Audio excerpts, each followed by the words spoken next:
We choose to go to the moon in this decade and do the other things, not because they are easy, but because they are hard.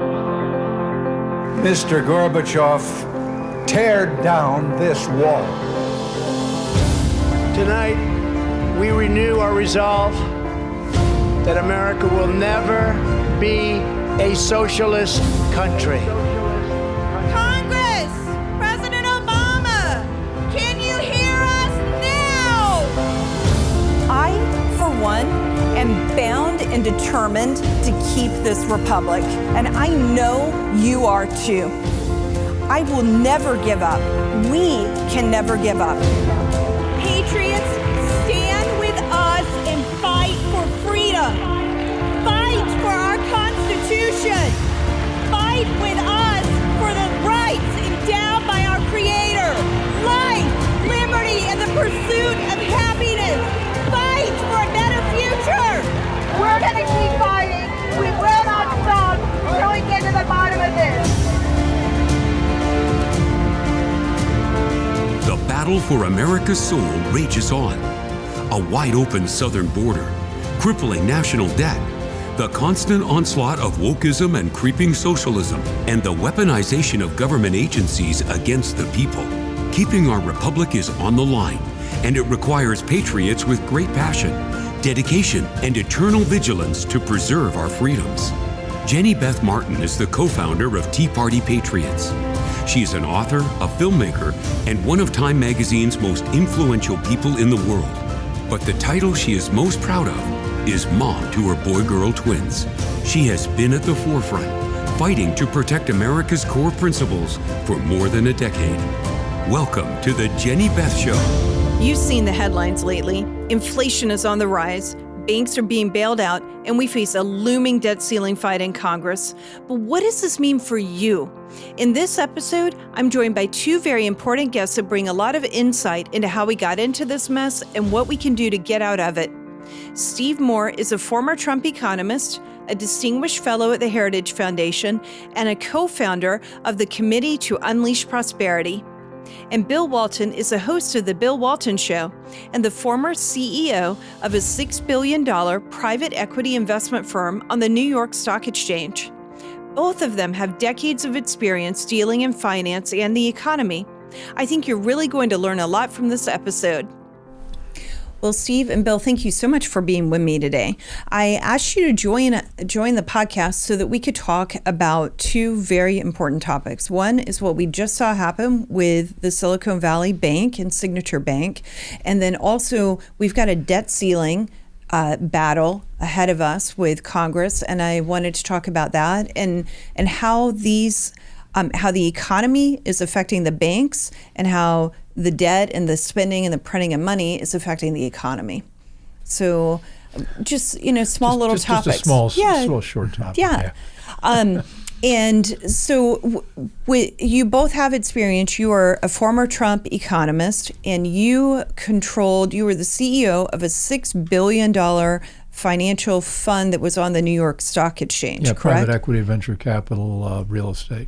So you both have a little bit of experience, with the economy. What did you think when you first heard about what was going on with Silicon Valley Bank? Were you surprised? Go ahead, Bill. I was surprised it was Silicon Valley because it's one of the most politically favored banks in the country. It's very woke, and I was surprised that was the target. But I'm not surprised because what we've seen in the last 2, 3, 4 years is trillions of dollars of federal spending, which has been financed by the Treasury issuing bonds, and those bonds were purchased by the Federal Reserve and commercial banks, and they bought them when rates were like 1 or 2%. And what's happened, the spending caused massive inflation, and now the Fed's moving to raise interest rates, pretty aggressively. And those bonds, which were worth 100 cents when they bought them, are now worth 80, 85 cents. Massive losses in the balance sheet. Regional banks probably have sitting about $600 billion of losses. Interestingly, the Federal Reserve bought half of the bonds, the banks bought the other. The Federal Reserve is sitting on almost $1 trillion of losses because they've got a bigger balance sheet. And so we have this very strange situation where the bank balance sheets have been crushed by bad fiscal policy and by monetizing the debt. And the thing that's exacerbated the Silicon Valley case is that of their, I think it was like a $400 billion bank, and almost 90% of their deposits were uninsured. Right. And so when the bank, did you say uninsured or insured? Uninsured. Uninsured. That's 90%. You mean over to? I think there was $250,000 cap. Some depositors that had. Well, some depositors had $200, $300, $400 million in the bank. It's incredible in a savings deposit. Well, you think of who their customers were. They're all the big venture capital funds, and when the venture capital funds invest in a company, it's cash, and it could be $100, $200 million in a capital raise. That goes into the bank. Silicon Valley got hit by the fact that with the venture capital business, it deepened despond in the last year because there's been no initial public offering market. Those companies needed to start withdrawing cash, and so they had a lot of pressure on them to raise cash. They tried to raise some cash in the bond market. I think it was Peter Thiel got wind of it, who was probably their only conservative depositor. All the rest of them are major Democrat donors, and there was a run on the bank. Steve, you and I, as the world shut down 3 years ago, we were urging for the reopening of the country right away, and we warned that we were going to see severe financial consequences with massive government spending and an economy that was actually not even functioning at the time. Is that part of what has contributed to what we're seeing right now? Yeah, this is called the chickens have come home to roost, and so when you have, it started in 2020 when we spent about a couple $1 trillion to deal with the shutdown of the economy during COVID, and then Biden came in and spent $6 trillion on top of that, and all of that was borrowed. And so it was as sure as the sun rising in the east and setting in the west that you were going to have a massive inflation problem. Washington got it all wrong. The Biden administration got it wrong. The Federal Reserve Board got it wrong. This was when they were talking about transitory inflation. And another thing is that people should recognize. Are you familiar with the term modern monetary theory? I am familiar with it. Maybe I'm not an expert on it, and maybe our audience has not heard it. Okay, so it's okay if you've never heard of it, folks, because it's just this dingbat left-wing theory that we used to laugh at.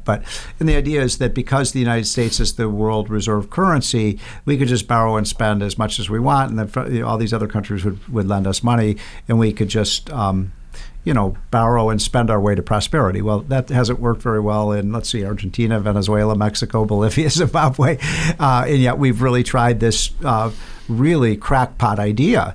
And so the inflation, as Bill just said, soared. And that forced the Fed to raise interest rates, 8 or 9 times or something? Yeah, 8 or 9 times. We're at 0.5% a year 14 months ago. Now we're at 5%, and they may have to do another rate increase. Now, why was the Fed raising rates? Because inflation was getting out of control. And so, we have kind of the worst of all worlds right now. We have rising interest rates. Inflation is still pretty persistent. I think it's coming down a little bit, but it's still bad. Americans' finances, their family finances, nobody talks about that, right? They talk about the banks. What about our finances? Right. The three of us sitting here, except maybe Bill, you and I are too big to fail. They may think that Bill is too big to fail. That means I get bailed out. But I don't think I'm in the politically I doubt many of the people class, listening to this show are too big to fail. And so what worries me about this big picture is now you're getting this incestuous relationship between big business, big banks, and big government. And I worry that you're going to see, as these bailouts continue, it's already cost us $20 billion as taxpayers. I love this idea that, did you see Joe Biden say, don't worry, this is going to cost the taxpayer a penny. Right. Where's the money going to come from, Mars? Of course it's going to come from taxpayers. Right. So what worries me, and I'd like your thoughts about this, Bill. You're more an expert on this than I am. But, you have 4 banks right now. Let's see. You got Citi. Wells. You got Wells. Bank of America. And what's the fourth one? JP Morgan. How could we forget Jamie Dimon? They're the biggest, yeah. So those 4 banks have probably control of 70% of the market already. Yeah. And I worry that the sharks are going to swallow up the minnows here.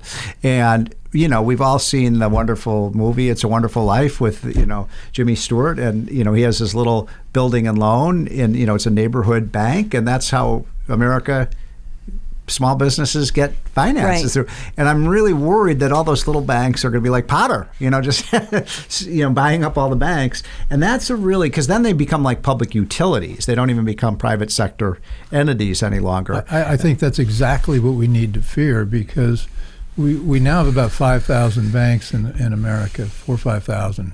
And we used to have 14,000. Wow. And Community banks are if going you away. look at the source of entrepreneurial finance, it's not the big banks. It's not the 4 banks that Steve just mentioned. Right. It's all the community banks.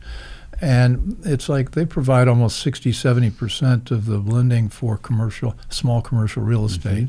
And so if you're an entrepreneur, those 5,000 banks are your lifeline to capital. And just as we saw with the lockdowns, where they shut things down and they drove tens of thousands, hundreds of thousands of small and medium-sized businesses out because they declared some essential, mainly the big companies, none of the small ones. They were inessential. They all went out of business. And if you look at if you care about freedom and our self-reliance and ability to get ahead as entrepreneurs, having a robust small business entrepreneurial community is essential to the freedoms in America.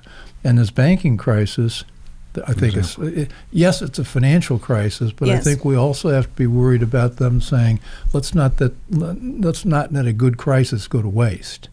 And by that I mean they could use this as an opportunity to snuff a lot of the small businesses out, drive that capital back into the bigger banks.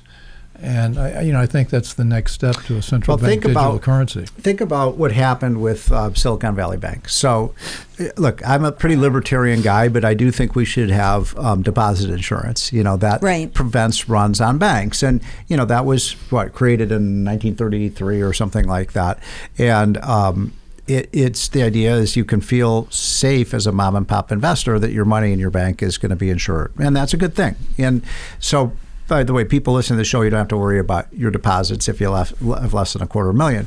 But now what the government is saying is these companies that didn't have $250,000 but $250 million in a bank are going to get federally even insured. almost $500 million. Some as high as that. Yeah. And how is that? I mean, I'm in favor. At some point, if you've got $250 million in a bank, shouldn't you have some skin in the game about whether they can actually pay you back? And these guys are smart enough to know that they should be. That is uninsured, and they're taking a lot of risk. But then the thing that's troubling about this is we've seen all our institutions become partisan. We've seen everything weaponized and become politicized. The FDIC, when they did what they did by declaring Silicon Valley systematic risks, and it wasn't. It was too small for that. What they were doing was explicitly bailing out these big depositors that were big Democrat donors.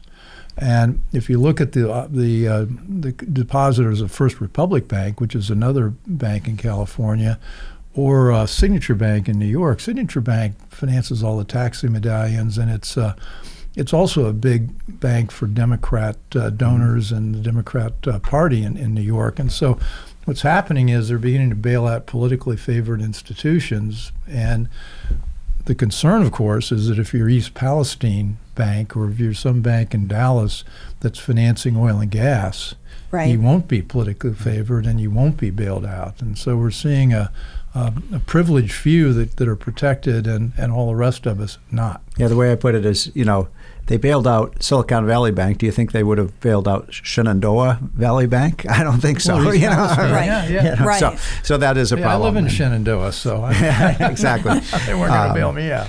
Meanwhile, the national debt continues to accumulate, and nobody wants to really talk about it. But we've seen, just in the 2 years that Joe Biden has been in office, our national debt has risen already by about $7 trillion in 2 years. And now, you're probably familiar with this number, but in 10 years now, the national debt will reach $50 trillion. When I came to Washington in 1985, do you know what the debt was? $1.5 trillion. Now we're going to be at $50 trillion. And here's my kind of warning to your listeners and viewers. there will be a financial crisis of a big magnitude if we don't do something. It's an overused metaphor. We're on the Titanic, and the iceberg's right over there. Right. And we better turn this thing around before we hit that iceberg, or you're going to have blood in the streets. Well, how do we turn the Titanic? Well, you've got to have, what we're going to talk about. You got to use the debt ceiling as leverage to get spending cuts. I'll give you one example. One of my favorite senators is Rand Paul of Kentucky, and I'm pretty libertarian, and he is too. And he makes a really good point. Balancing the budget isn't really that hard. All we have to do is go back to the pre-pandemic budget. Right. So if we just went back to 2019, because pandemic's been over for two and a half years, okay? And so let's just go back to the 2019 budget. Yeah, we spent a crap load of money, but we don't have to keep spending that anymore. I mean, the crisis is over. And this is very historically, accurate, that every time we've had a crisis in America, so you start with the Revolutionary War and then the War of 1812 and the Great Depression and the Civil War, the government would borrow, and then when the crisis was over, it would actually start paying down the debt. Joe Biden is the first president in history who comes into office when the crisis is over, and he loads up with more debt. We should be paying down our debt right now, not loading up more on it. Right. So that's what's keeping me up at night. Yeah, but Steve, don't you think this is not the plain vanilla financial crisis we're in now, and this spending is not the plain vanilla for social program spending? If you look at the $6 trillion or $7 trillion, there's $2 or $3 trillion of that went into climate. Of course. And subsidies for yes. Wind and solar, and who benefits from that? I guess the question with all this spending, it's not like the old time social programs. This is for very wealthy investors. They're getting tax credits for wind farms and for power lines and things like solar that. Panels. And panels and stuff like that. And so this spending is especially egregious because it's also aimed at a climate agenda which is benefiting these wealthy people. But Steve's written 19 books, I think, on energy. We can't live with wind and solar as our energy sources. If you look at, this is a really good point Bill is making. So I'm not against borrowing. Borrowing to finance things that will actually provide a return. Something productive. Yeah. That's why those banks are important in the first place, the community banks, because people are borrowing against them to start their business. Start a business, develop real estate, all that. Yeah, so with the $6 trillion we borrowed, what have we gotten for it? Windmills, really? Solar panels, income redistribution programs, things that, it's not like we're building the interstate highway system or something that's going to pay off for years and years, just the opposite. And the climate piece has a huge national security component because all the components for wind and solar are made in China. And batteries and instead of building weapon systems that we may need to deal with the China-Russia axis, which now exists thanks to Joe Biden, so in this instance, it's not just the massive spending. We've always been, you and I have been yelling about that for, I don't know, when did we meet each other? A long time ago. We've been concerned about it. But it's the nature of the spending now. And it's going into wholly unproductive purposes. And we all want clean air and clean water. But we've already solved that problem in America. Right. And well, let me give you an example. There's $350 billion green energy slush fund that was passed as part of the, what do they call it? The inflation. I call it the Inflation Acceleration Act. It's $350 billion just sitting there in the bank. Do you know who's running that program? John Podesta. For the people who don't know who John Podesta is, he's just a smart political guy. He doesn't know anything about business. How much of that money do you think is going to go to your group?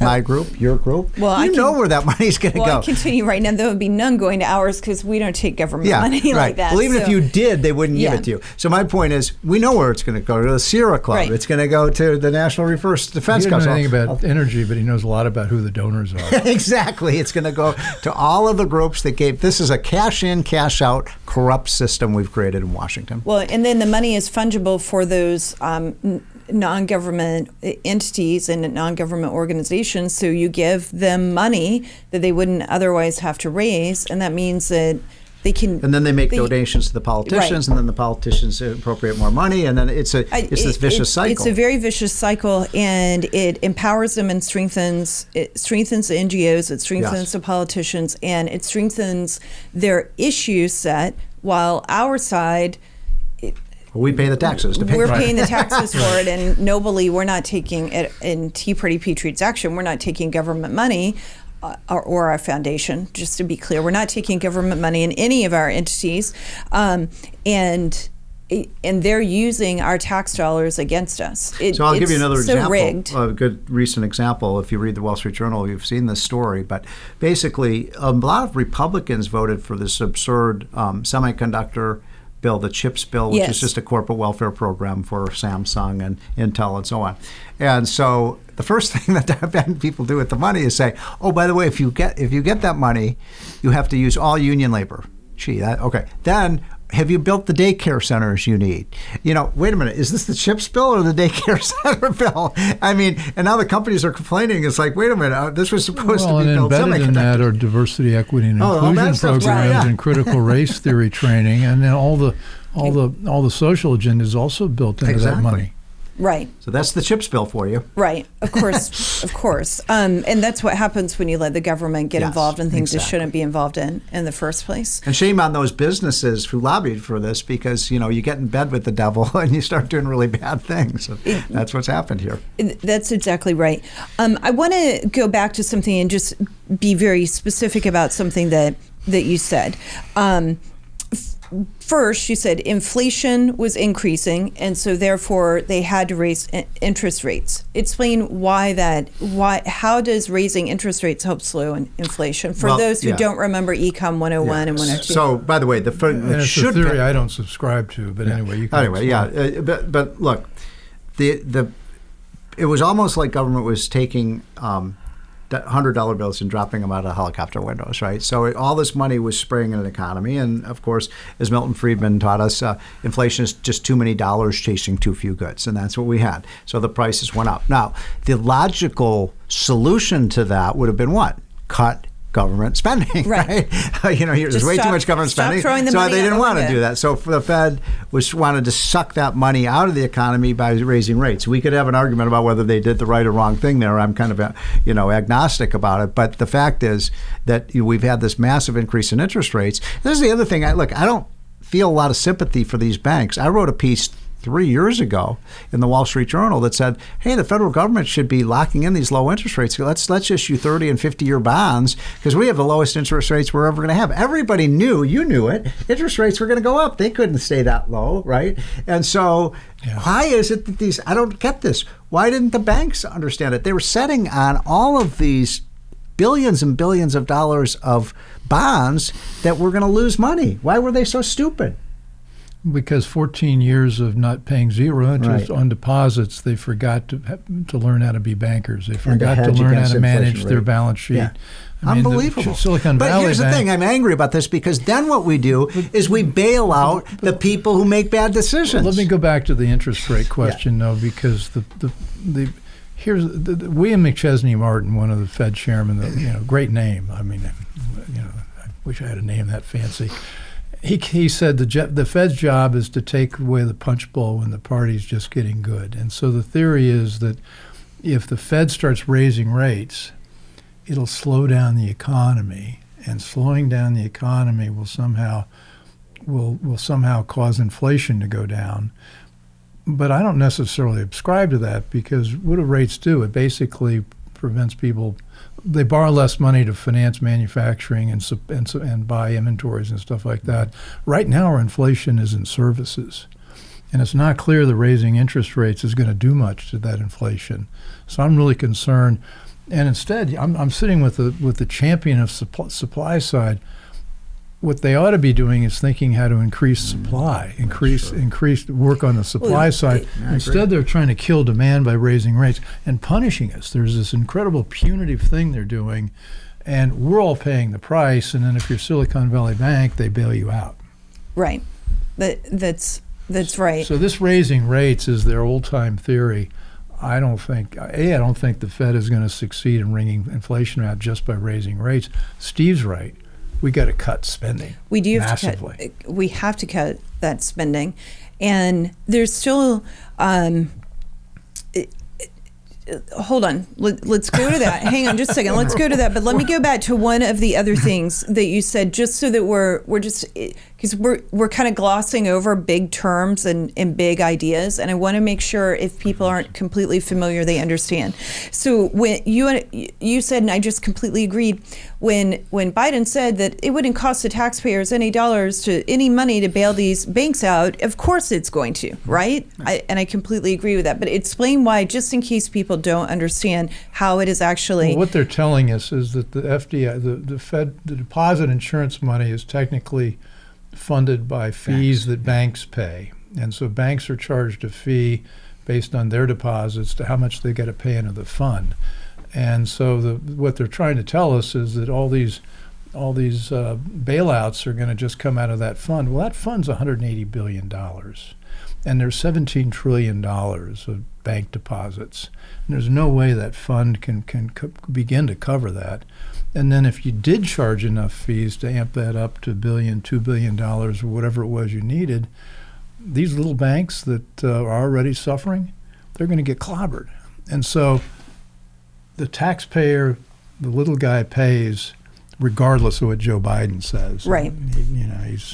He's clueless about it. He's lying to us. And the money does drop out of helicopters when the government keeps spending money, but at the end of the day, it's us who is inflation is a tax. Let's right. not forget that. So inflation is just a tax on every dollar you have in a savings account or a returement account or in your wallet. This year you got $2,000 or $3,000 less than you had last year because of inflation. I mean, this is a really important point. I want to amplify that. So virtually every month that Joe Biden has been in office, the middle class has gotten poorer. Did you know that? Yes. Maybe 1 or 2 months not. But the average middle class family, because this is not complicated, inflation's run at 6%, and wages and salaries are growing at about 3.5%. So that means month after month after month, there's a compounding effect of that slower rate of wage growth than inflation. And so now the average family is down somewhere between $3,500 and $4,000 a year in purchasing power. Well, if you're making $70,000 a year, that's a big, big dent in your. Well, I mean, the irony is one of the things I was proud of under Trump was that we had a $6,000 gain for middle class families. Almost all of that has been eroded in Biden's first 2 years.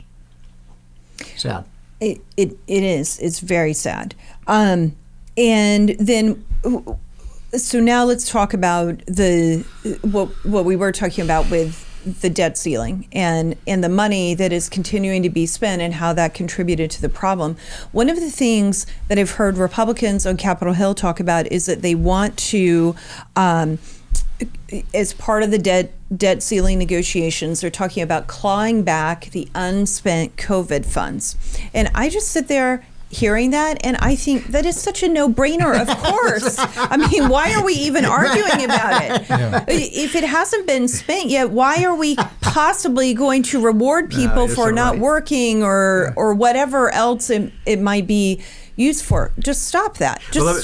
That's part of the problem in the first place. Let me just respond to that. I mean, you're of course right. It's such a logical thing. And I love what Sarah Huckabee Sanders said. Like, we're for common sense, they're for crazy, right? And so they're for crazy. And so look, let's be very clear about this. When Biden came into office, what did they do? Well, they exercised their mantra and their theme, which is a crisis is a terrible thing to waste. So for the last 30 years, you and I have been fighting these street wars against the left. They had this Pandora's box of things that they wanted, all these spending programs.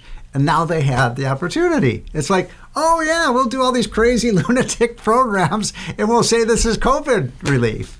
And so it's all the climate change crap and all these things. DEI. Right? I mean, that's what they did. The government, the last thing we needed when Joe Biden came into office was $2 trillion more spending. Right. We were already in a recovery, for goodness sakes. Yeah, the economy was so they're devious. All 8 cylinders were hitting. And so now, as we look at, you were saying that the way that we can solve part of the problem, because Bill asked, how do we turn the Titanic around? And you were alluding to that with the debt ceiling and the negotiations. Go into. Well, I feel very strongly about this. That I've been in this town a long time, 35 years. The only time we've ever made progress on getting the debt down and our deficit down, and actually in the Clinton years we had balanced budgets, was by using the debt ceiling as the leverage to get Congress to agree to cut the budget. And that's exactly what the Republicans in the House are saying. Let's keep this really simple, okay? So you're running a business. And let's say you have a bad year and you lose $1 million. So you have to go to your bank and you have to say, hey, you know what? I need a loan, or I need a letter of credit. What's the first thing the banker is going to ask? Okay, what's your plan for getting out of debt? Right? That's all we're saying. Joe Biden, you want another extension of the credit card? What's your plan for getting out of debt? Oh, no, I don't have a plan. That's what, I mean, come on, really? That's his stance? I don't have a plan? But what should Congress ask for? I mean, what's the trade here? What's the negotiation? If you want to increase it, we want these three things. What are the three things? Number one, we cannot live with, $80 billion for 87,000 new IRS agents. No, absolutely not. Right. We saw what happened, how they politicized and weaponized the IRS. So that's my condition number one. Absolutely not. Or else I guarantee you they're going to be knocking on your door and my door. Right. And everybody listen to this show because we're conservatives and that's what they do. Number two, there's a $350 billion green energy slush fund I made reference to. Zero. Nope, that money is gone. We're not going to spend that money. Number three, there was over $400 billion of COVID fraud. We have to find these people. We have to put them in jail. They stole money. They ripped. This is the biggest heist in the history of mankind. Yes. What happened? And we have to get that money back. Number four, get rid of all these corporate welfare programs. This isn't really that difficult. There's so much excess government spending out there. And then grow the economy. Why don't we produce as much oil and gas as we were doing under Trump? That would create jobs. That would reduce our dependence on OPEC, and it would raise revenue for the government. Those are just some ideas right off the top. So the IRS agent problem is even worse because I talked with a couple of my accountants, and they said there's nobody out there qualified to do these jobs. And so you're not only have somebody who's sort of viciously coming after your money, but they're going to be incompetent. And so that we're flooding the zone with more incompetent people. But they will be leftists. Maybe we need to hire these people as COVID corruption cops. Yeah, that wouldn't be a bad idea. Of course, they'd find a way to use that against us as well. The corporate cronyism, Steve. I think we need to put a real face on it, and I think the face is the climate lobby, the climate change lobby, because the people that benefit from that they're already wealthy, billionaires that are. Look at John Kerry. And look at all the people in these funds in Silicon Valley, and Tom, what's his name, from San Francisco, tried to run for president. But anyway, we forgot. This is a really unattractive cast of characters, and I think if we want to go after cronyism, corruption, I think the biggest single place we ought to focus on is climate change, because the dirty little secret about climate change is none of the things they're proposing are going to work. And they're going to impoverish us. And you think you're middle class and have trouble now? Wait, they're already trying to eliminate our the gas in our stove in the kitchen. Yes. But then they're going to start doing things like rationing how much propane we can buy to heat our houses. That's coming. Did you know, by the way, just so that people understand how many consequences there are with the things that they just throw out like it's no big deal at all. I spoke to my heating and gas guy a few weeks ago after the gas ban on stoves had been talked about. He said, did you know they're thinking of banning these gas stoves? And I'm like, yeah, I happen to know that. I've got an op-ed on it, a call to action. He didn't know who I was. But anyway, so I'm like, oh yeah, I kind of know something about that. And he said, well, did you know that if they ban that stove in your house, we have to replace the electrical box in your garage. Yeah, they have to do that because you don't have the proper wiring in your house right now to handle the increase in the load for the electricity that would come from changing your gas stove.